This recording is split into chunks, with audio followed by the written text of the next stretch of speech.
Здравствуй, дорогой друг. Меня зовут Николай Кабанов, и я рад тебя приветствовать здесь снова.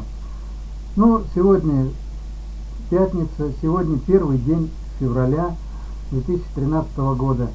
Февраль – это последний месяц зимы. Надеюсь, что после него у нас будет только теплые деньки. А сегодня мы с тобой давай подготовимся к выходным. Пятница – это всегда долгожданный день у многих людей, которые проводят свои дни на работе.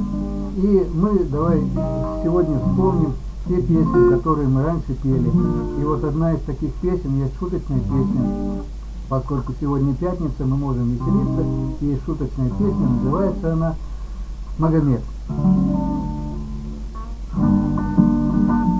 На востоке говорят, жил пророк Магомед, и иметь по 9 жен завещал Магомед. А у нас другой закон, многоженству запрет. Я живу с одной женой, как велел ему совет.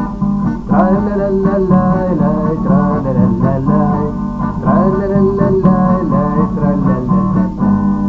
Если было 9 жен, как велел Магомед, мне бы первая жена подавала обед. Воспитание детей 3 жены отдано, ну а с пятой иногда я ходил бы в кино.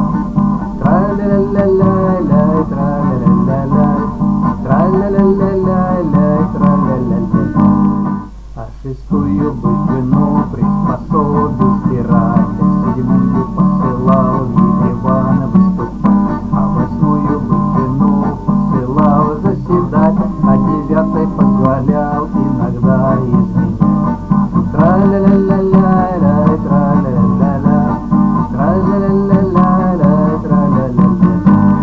Но мужчины говорят, Магомед был чудак, у меня одна жена успевает и так, успевает присмотреть за детьми и за мной, даже премию не раз приносила домой. Тра-ля-ля-ля-ля-лай, тра-ля-ля-ля-ля, тра-ля-ля-ля-ля-лай, тра-ля-ля-ля-ля. На сегодня все. До скорой встречи. Пока.